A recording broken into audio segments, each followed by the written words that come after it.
Ыбырай Алтынсарин Балғожа бидің баласына жазған хаты.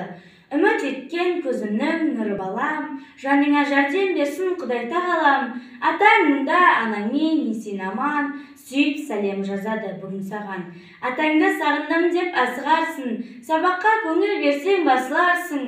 Ата-анаң өнер білсең асырарсың, надан боп білмей қалсаң ақ ұрарсың. Шырағым, мұнда жүрсең етер едің, қолыңа құрық алып кетер едің.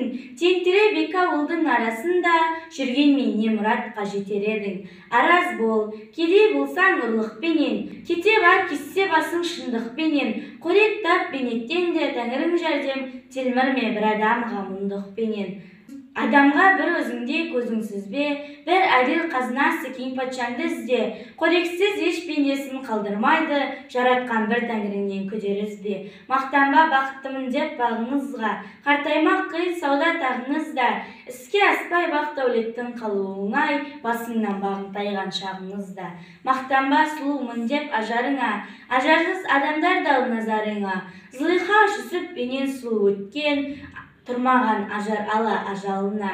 Жүйрікте болмайды көрік сыналмаған, бақ тайса ерге дәулет құралмаған.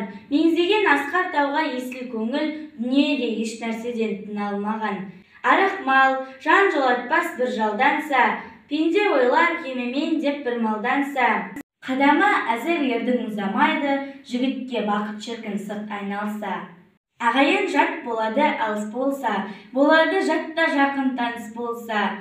Достарың дұшпан түгіл табалайды, аяғың бір нәрседен шалыс болса. Асылы залымдардың лайданады, дүниені маған десең шыр айналды. Ит үрер жақсыға да жаманға да, қылмағы бірақ залал Құдайданды.